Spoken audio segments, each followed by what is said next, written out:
Welcome everyone. Welcome to Customer Nutrition Chef again. I've got a good friend of mine and a guest on the channel today. His name's Jason. Jason, welcome. Thanks for taking your time to come and do this interview with us. Give me a bit of background on your experience of cooking and how it started, and go from there really. Hello Ross and everyone listening, I guess. I've been a chef since I left school. I love food. I always had a love for food, I suppose. I don't know where it came from. There was something about it that I just really, really enjoyed and found very interesting. So I fell into kitchens and I started working in the Cotswolds in a nice boutique hotel in the Cotswolds. Then I thought, let's travel the world a little bit. So I went to various countries. I went to South Africa, which is very nice, really, really interesting place. Yeah, beautiful place. Really enjoyed myself there. Then after that, I went to Korea, lived and worked in Korea for a little bit. That was interesting. Completely different food, completely different approach to food, different culture and everything, which I found very, very interesting. And then when I was in Korea, I had a bit of I worked very hard in Korea, and I thought to myself that I don't want to do this for the rest of my life. So I decided then to go to university, and I managed to go to University of Gastronomic Sciences in Italy. And that's where I learned about, food history, culture, a little bit of food science thrown in there, botany, microbiology, and fell in love with food in a completely different way. I found that my interest then would lie more with food history, food culture, and eating true, real food, really. So that was a real eye-opener for me, and it was also where I discovered fermentation. Really, truly, I discovered fermentation. I knew about it in Korea, obviously, with kimchi and tofu and all that sort of stuff. But then in Italy, I met a Japanese guy, and he fermented literally everything. You'd walk into his room and it stank. There was jars absolutely everywhere, had lots of weird and wonderful things bubbling away in there, and I just found it absolutely fascinating. And he started to teach me little bits and pieces, and now I do a little bit of fermenting myself. So that's where it all sort of came about and how I've ended up where I am now. Good. I mean, the whole sort of reason why I sort of wanted to get yourself on, because obviously, we've worked together and stuff like that. And, you sort of bounced ideas on myself, and I've sort of gave sort of tips for you, just flavors and things like that. What is your thoughts on obviously the fermentation with people and the nutrition side of it? How do you balance them both sort of areas into one? For say a client or a customer? Well, first and foremost, it has to be delicious. It has to taste good. If something doesn't taste good, I think this comes across all nutrition and all food. And if anybody wants to eat healthy, I think the first thing is you've got to enjoy the food. Yeah. So first and foremost, it has to be enjoyable. Yeah. Make sure it tastes good. And when it comes to fermentation, it's a natural way of preserving food. So when I talk about food nutrition and I think about eating healthily, I think if you eat things in their most natural form, it's always going to be good for you. The closer to its natural form it is, the better, really. Can we do that one again? I got a bit lost. Yeah, no worries. So, going on obviously the reason why I got you on here is obviously to, we've worked together and stuff like that, and vice versa, we've helped each other in our different sort of fields as such. But what my interest and my question is to yourself is, how do you find the nutrition balance between your fermentation, and how do you put them both together to put forward to either a customer or a client or someone that wants to eat healthy and make them understand what they're doing and putting into their body? Yeah, well, again, first and foremost, it has to be delicious. If it doesn't taste good, there's no point in starting this road of eating healthy. You have to enjoy the food that you're going to eat. And with fermentation, I think the main focus is gut health. It always is about gut health. So when I'm trying to say to somebody to eat if they want to start eating, or the reason they should start eating fermented food is because it's going to help with your gut health. And if your gut is good and strong and happy, I feel that, then your mind is good, strong and happy. You tend to have a better mood. You tend to have lots more energy. So, bringing that deliciousness together with the gut is, the importance of the gut is what I would usually say to a friend, a customer, or somebody I'm talking to about it. But the thing is about the gut is that it's a science that we don't really know about. There's not a huge amount of literature on the subject. It's a really, really difficult subject. It's hard to study. But, eating naturally and doing what we've been doing for hundreds and thousands of years, I think is the way to go forward with good, healthy food. I mean, what do you think about it? You sort of got the nail on the head there, really. I mean, my understanding, obviously, because I still play sport and stuff like that, so I need to be careful of what I'm fueling my body with as well, and make sure I'm getting the maximum performance out of my body for, game day or anything like that. But what my sort of question is as well is like, obviously there's not a lot of literature on gut health and stuff like that. Why do you think that is? Do you think it's just sort of people have just discarded the gut health, or it's basically, getting nutrition across to people, say you eat this, it's literally just to make money off it? Or, what's your understanding of it? So the reason that I don't think there is much literature on it is because it's a hard science to research. If you open up the gut, then you can't study a living being, like a living human. With cows, they stick a glass window on the side of them, they can study their gut. With a human, you can't do that. It's a full issue. There's one reason, I guess. It's definitely a new science. That's why there's not so much literature on it. But I think we lost touch of how important bacteria is. We lost touch of how important the gut is. If you go back to Aboriginal cultures, in Australia, they say in their culture they have three minds. One being the brain, the second being the heart, and the first and the most important one is the gut. That's how they used to look at it. And I think these are things that we've lost in the past, because when the Green Revolution happened after the Second World War, it was right, we need to feed some people. The age of refrigeration began, and we began sterilizing things.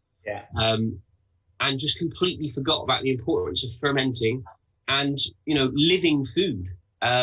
It's really, really good for you. It's really, really important. I attribute it to the fact that we've gone through this revolution, Green Revolution. We are scared of bacteria. I mean, you walk into supermarkets and you see things that kill 99.9% of all bacteria. When in reality, that is, in my opinion, I might be wrong, but that just leaves the door open for other bacteria to flood in.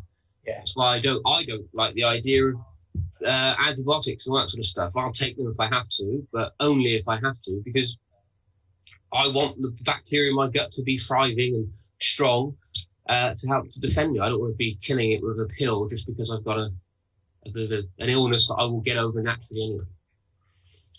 Do you find, obviously saying that, like obviously with the medication and the bacteria, do you find that's like down to like germ sort of companies, like bacteria sort of companies, trying to sort of sell their products on like a mass scale, saying, you should use this to kill X amount of bacteria and things like that? Because what I find, obviously being from obviously a chef as well, and obviously, whether you sort of agree with it, is people will sort of moan about just the simplest things. And do you think that's because of how massive it is in social media and sort of like books, magazines, if you do this, it kills this, and it's not actually giving a big scope of actually understanding it? I definitely feel like everybody's got a book to sell.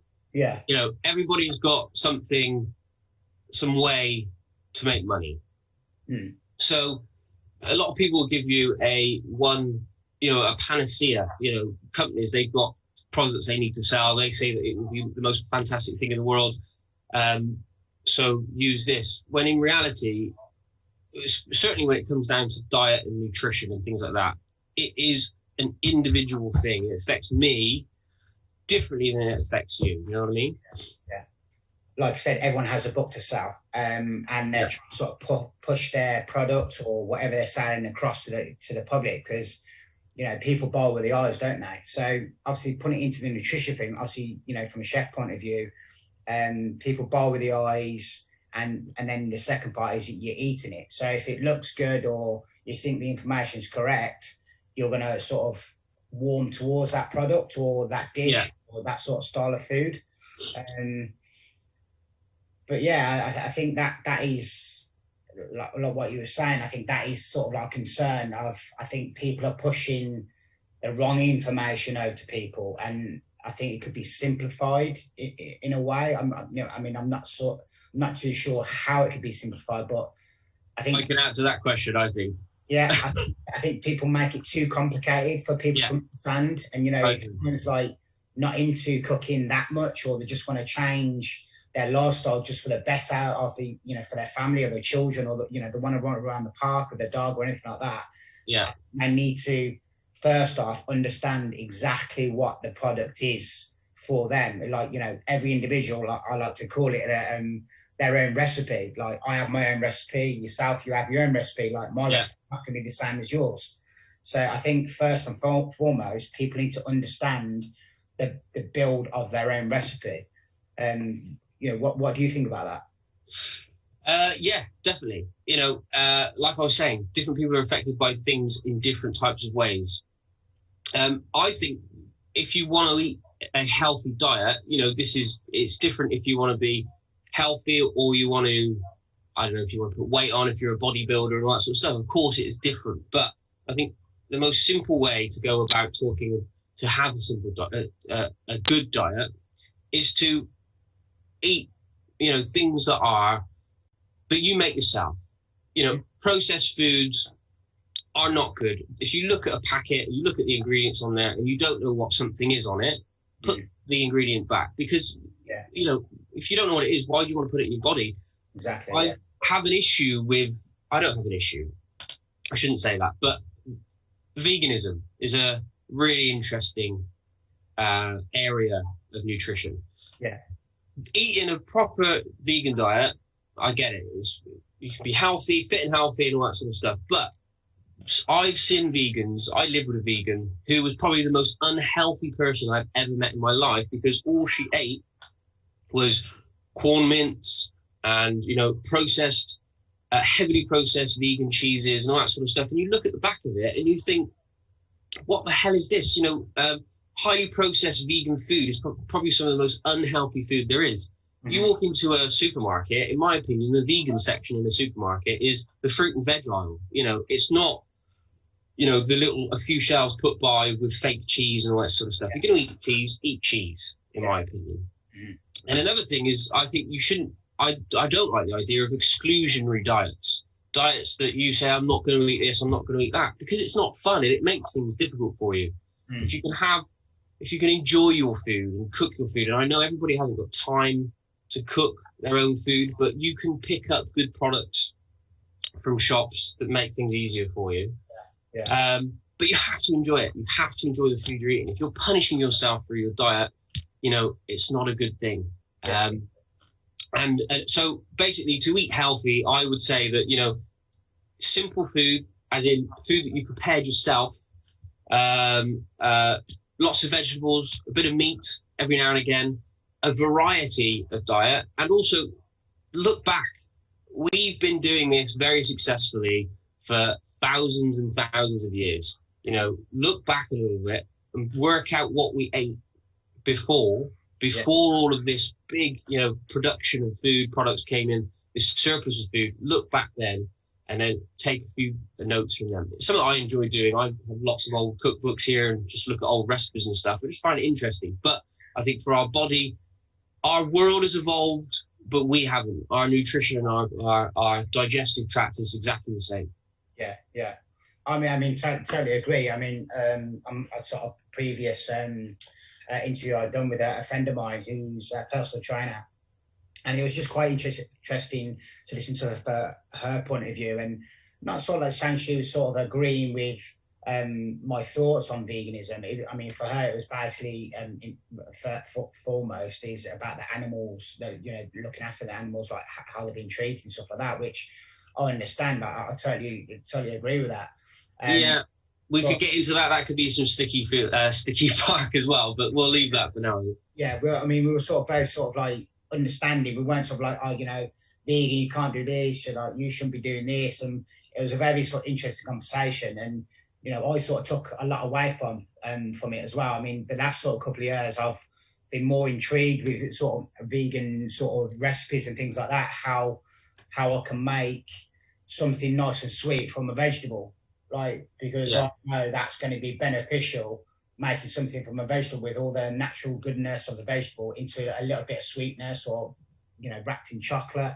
I know that tastes good. So I've been sort of like designing little snack bars and things like that for Katsu Nutrition Chef. And a few of my clients have come back to me and said, "These are amazing. I can't believe this is just not like a normal chocolate bar." I'm like, it's understanding what you can use with the ingredients you have.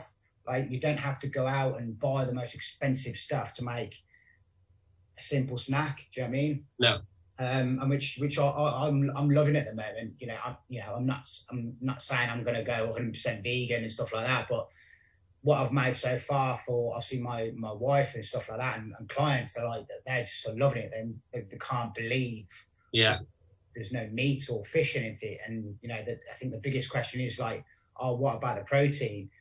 And more that I look at these recipes and develop these recipes and look into sort of like the biology of of different vegetables and chemistry, trying to mix them together, the more vitamins I'm understanding of different vegetables, and more protein and things like that. Well, yeah, things like quinoa, it's complete protein, isn't it? So it's all there for you. Absolutely. Something I've been doing recently is I've been eating an awful lot of offal. To completely go on the other end of the spectrum with veganism, I actually enjoy it. At first I struggled a little bit, but the more you eat it, the more you enjoy it. But I've found when I eat offal, I have huge amounts of energy and sustained energy throughout the day. Now, this is just me, this is anecdotal. Like we were saying before, diet is individual. So for me, that works really, really well. If I have offal 2 or 3 times a week, I'm packed full of energy then. I can think much clearer. And I feel it's the only thing I've eaten in my life where I genuinely feel the effects from it.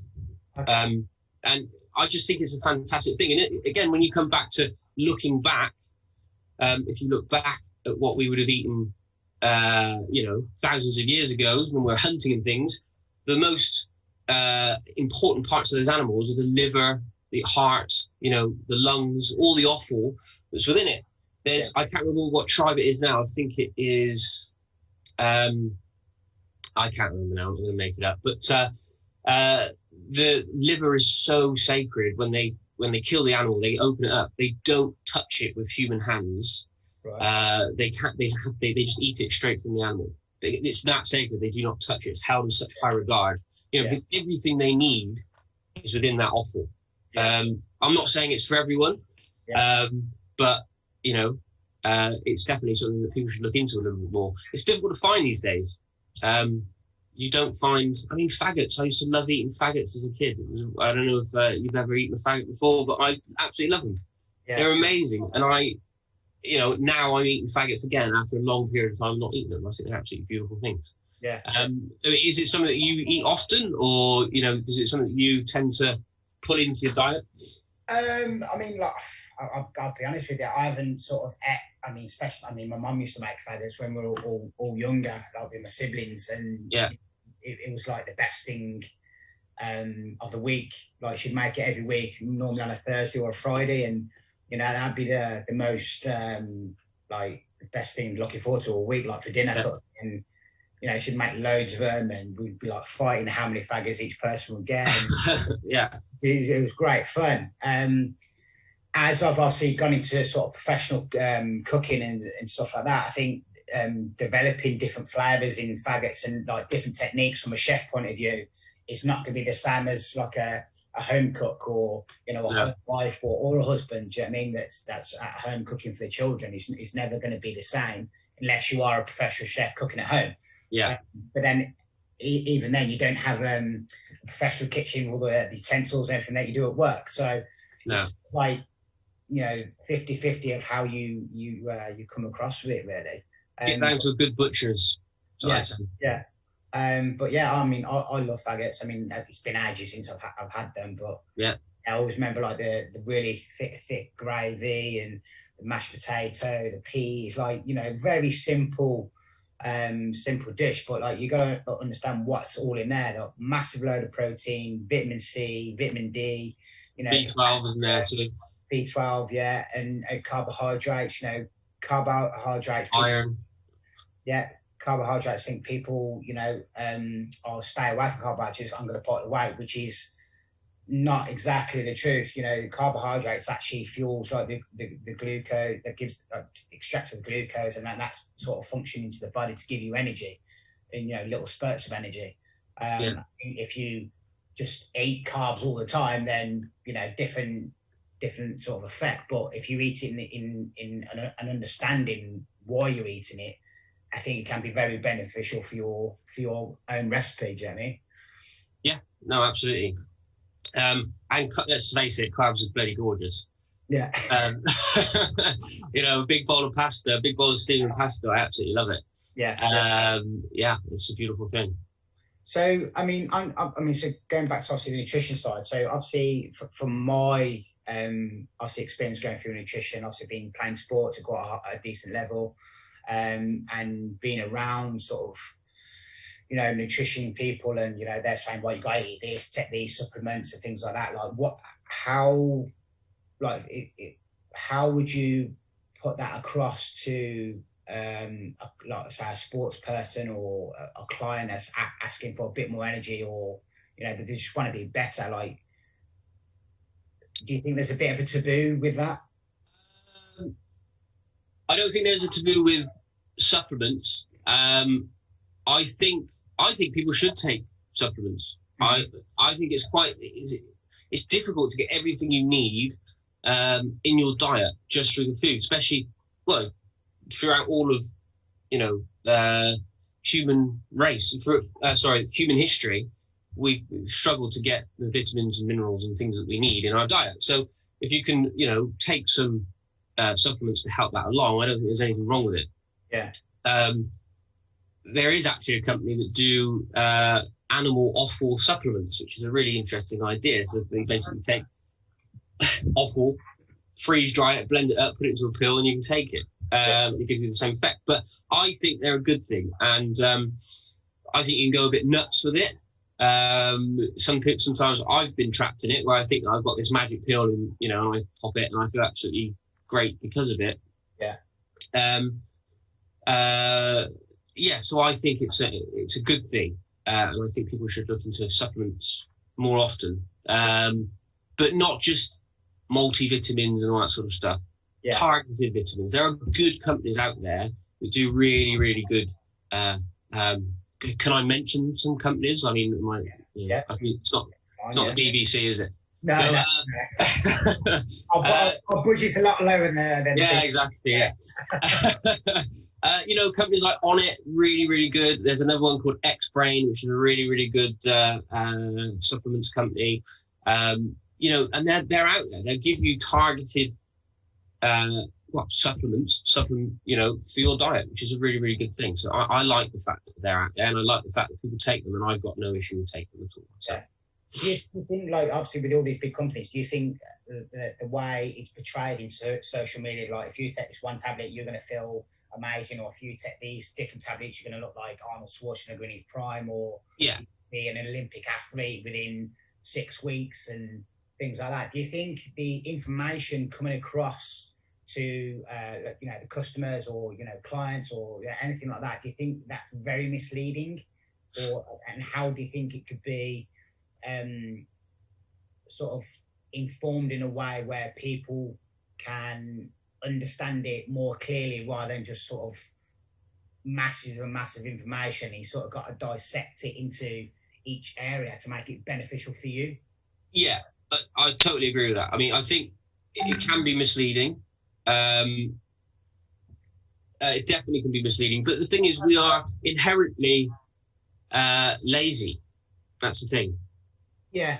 So we want this one pill. We want this panacea. We want to just take it and be fixed, you know, and everything is, you know, you have to, if you want to be fit and healthy, you can't just take a pill and be fit and healthy. You've got to work out as well. You know, you've got to sleep well. I think sleep is something that is completely overlooked in being a healthy person, you know, so it's part of it's one piece of a huge puzzle that needs to be put together, you know. So it can be misleading saying that one thing is going to solve everything. Yeah. But yeah, I agree with you. It's but they are good. Obviously, going back to the social media thing with nutrition, like you see a lot of people, you know, need these skin tight, you know, Lycra outfits and, you know, massive muscles, you know, the women in sort of like immaculate like form and stuff like that, and saying, you know, if you do this, you know, you're gonna look like me. And yeah, do you think, like, from my point of view, like, obviously, I mean, this is sort of dipping into sort of like mental health as well, because for me, it's not all about the food. It's all about, like, from top to bottom.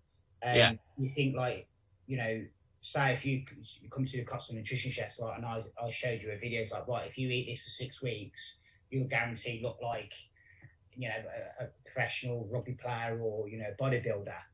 Yeah. When it doesn't happen, that's like little sort of segments in your mental state of going, well, hang on, he's told me this is going to happen. Yeah. What's sort of going on? Yes. You know, like I said, it's part of the process. It's hard work to be a fit and healthy individual. It makes, there's one diet out there, Weight Watchers. Yes. Which I don't know if this is true, but I've read it in multiple places. Going to mental health, you know, saying you're going to be looking like this in 6 weeks' time. So Weight Watchers, this is only what I've read. I don't know if this is true, if there's any substance to it. But with a Weight Watchers diet, you will lose lots of water weight very quickly. Yeah. And then after that, you won't lose much weight at all. And remember, they're a company that want to continue selling you their product. So if they've sorted you out in a year, they want you back again. So they want you to fail to a degree. Yeah. So I think that they set you up. And all those Weight Watchers things that you get, you know, you get packets of Weight Watchers biscuits and all this sort of, you know, weird and wonderful stuff. Again, it's an odd thing for me. If you want to be healthy, you've got to stop eating biscuits. You know, you have to stop eating biscuits. Doesn't matter if it's got Weight Watchers written on it or not. As good as it is, like, you know, a chocolate biscuit or, yeah, with a cup of tea, like, and a sundae, it's always quite good, isn't it? So a biscuit with a cup of tea is a wonderful thing. A pack of biscuits with a cup of tea, is a different thing. You can get very easily caught up in that. So yeah, I think you've got to be very careful if anybody is saying, if you anybody that says this is the panacea, this is going to fix all your worries and all your needs, I would always look at them with a skeptical eye and be very aware that they might be selling you some sort of snake oil. Yeah. I mean, it's quite sort of like, you know, how sort of the chef saying goes, never trust a skinny chef, isn't it? Yeah. But never trust a fat chef. They'll got their fingers in your food. That's the thing. Yeah. That is true, yeah. So I mean, so how do you think? Like, do you think it should be a state of, because, like, I mean, my sort of visual understanding, I've seen it on, like, especially on these sort of lockdowns that we've had so far, like, you know, the fitness sort of scene has just gone sort of, you know, skyrocketed. Yeah. What I found is, like, people are putting pictures of food and different things like that, and I'm just looking at it. I'm like, that's not going to taste nice.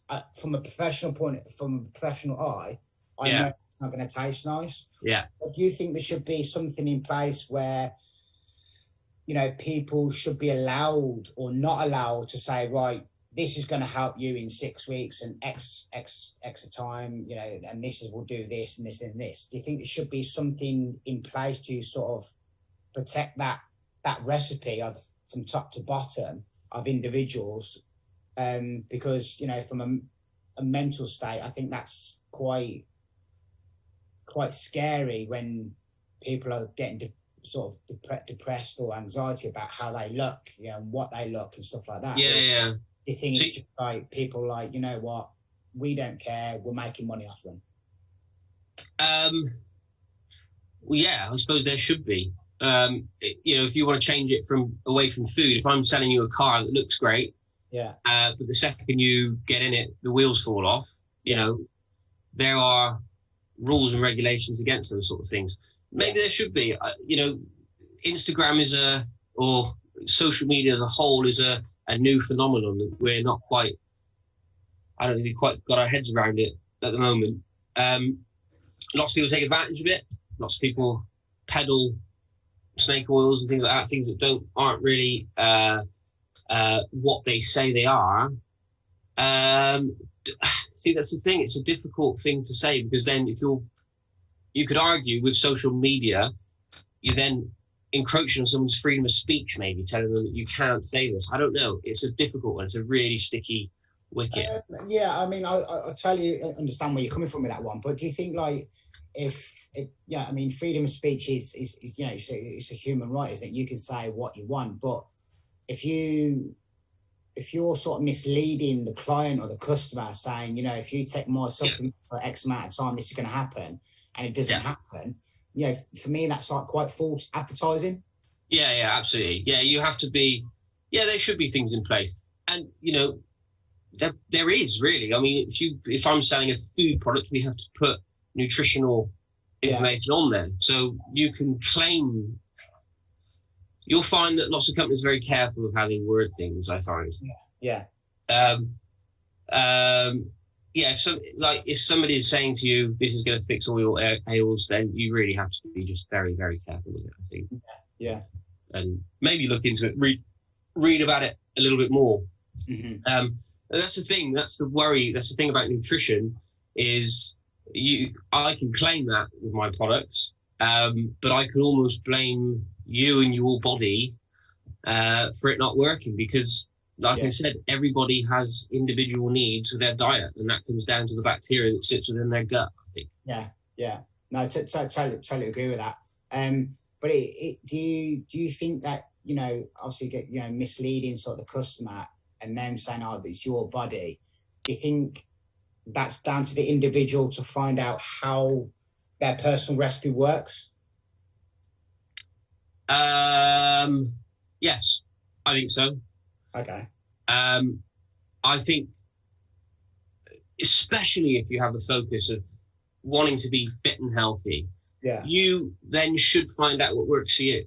You know, we find out what, you know, clothes look good on us. And maybe you should also find out what food does good for you and you ingest it. And you know that inherently. You know you feel good. The odd times I've eaten a burger and things like that, and you don't feel great.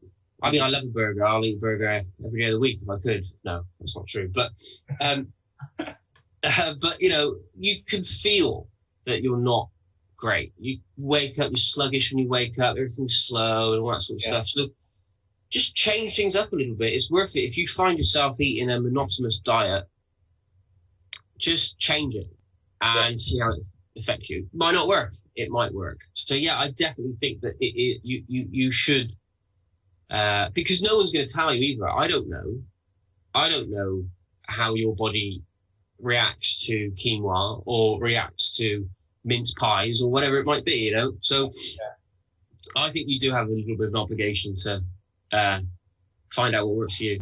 If you want to be a healthy, fit and healthy person, everybody has the right not to be, of course. But if you want to be, then But do you think also as well, it's quite sort of a fascist sort of thing? Like, I mean, nutrition's such a big industry, like from supplements, from healthy foods, from different diets, from, you know, carb diet, fat diet, you know, amino acids, all that sort of stuff, all them sort of diets. And obviously the biggest one's probably protein. But do you think, like, it's quite sort of a fascist sort of a thing, do you think, nutrition? Yeah, people are very territorial over the food they eat. Yeah. This works for me, you have to try it, sort of thing. You hear a lot, you know. I've done it today. I said that, you know, eat offal, it's great, it works for me, but it works for me, it might not work for you. Yeah. People are definitely, people are very, very territorial over the food they eat. Everybody thinks they're right to a degree. I do sometimes, you know. It's a bit worrying because it gets to a point where, you know, back to vegans again, they're quite opinionated people, and they tend to force their will on other people. Yeah. You know, you hear stories of vegans going to farms and chaining themselves to machinery and all that sort of stuff to stop happening. It's like, well, come on, there's a business there that's trying to run. Farmers have it worse than anybody. You know, they get shat on all the time. I don't know if I can swear, I've just sworn. They get shat on all the time. And people just need to calm down a little bit. Yeah. I think. Do you think, I mean, like, I'm a sort of massive sort of, even from a professional chef and stuff like that, and even when I was playing sort of high level rugby, it's just, do you think it's down to, I mean, everyone's is allowed to have their personal opinion on nutrition and things like that, but do you think it's literally down to the education of people are getting and the information that's being put across to them? And do you think it could be made a lot simpler? Yes. We should all be taught how to cook at school. Yeah. Good, like, I don't know, 5 meals, a week's worth of meals. Yeah. And in school, you should be taught, not pizzas, you know, because I remember at school, we made tomato soup, a pizza, and some biscuits. You know, that ain't going to give me a decent diet. You know, I'm not going to be, it's not going to give me the nutrients I need. Yeah. You should be 5, maybe 7 good plates of food that everybody can cook. I think that should happen in schools. It should be forced in. Everybody talks about the strain on the NHS and all that sort of stuff. Mm-hmm. But then actually, you know, if you want to take the strain away from the NHS with heart issues and dietary related illnesses, then you need to teach people how to cook and teach people how to do it properly. Yeah. So that, I think, it has to change. I think supermarkets have to change. Mm-hmm. I really have a distaste for supermarkets. I think they are part of the downfall of the health of our nation. Yeah, there's a very good reason that America and UK tend to lead the world in ill health. So you know, you look across Europe, they have fresh fruit markets all the time. They have, like, you know, markets going on. They have butchers, they have bakers, and all that sort of stuff. So yes, people need to be educated, 100%. That's all well and good for the kids of today. For adults, I mean, there's a lot of information out there already. You just got to cook. You know, this morning, it's Saturday today, you know, James Martin's on TV and he's cooking up a beautiful panzanella salad with mackerel. You know, the information's there. You need to find it. I think also you get caught in these sort of echo chambers online, where you can get caught in these echo chambers. So if you start to look down a line for, I don't know, vegan diets or carnivore diets, it's constantly telling you this is the best thing. You'll never see the opposite side of the argument. So the information's out there. You've just got to be willing to do it. And I think that I don't like this blame culture. It's not my fault I'm unhealthy. Yes, it is. It kind of is your fault that you're unhealthy, because you're the one that's feeding yourself. You know, yes, to a degree you can blame other people, but you know, people say that we don't have time to cook. Yeah, I get that. Yeah, it's a difficult thing to do, but you can make very quick, simple foods often, and there are healthier options out there on the supermarket shelves. Yeah, I mean, I think sort of like long gone there the times of sort of like Julius Caesar, like being fed grapes, Yeah. But, maybe he might have an argument to sort of back you up. So, well, it's not my fault. I'm unhealthy, but exactly. Someone else is putting food in my mouth. But unfortunately, that's not the case nowadays. So, but no, thanks again for coming on and having this discussion with myself. That's right. Thanks for doing it for us. So, but yeah. No worries. Thank you. I guess just to sum it off, eat real food, lots of vegetables, a bit of meat, some offal. That's, I think, is the best and healthiest way to, sustain a healthy diet, I think. Anyway, thanks, Ross. It was good. No, thanks a lot, Jason. Thank you very much. Nice. Hi, guys. Again, thanks for joining for CNC YouTube channel. Just want to say thanks to Jason for joining us for making that interview. Again, what to say, stay safe and well, and I'll see you again soon on the YouTube. Thanks, guys.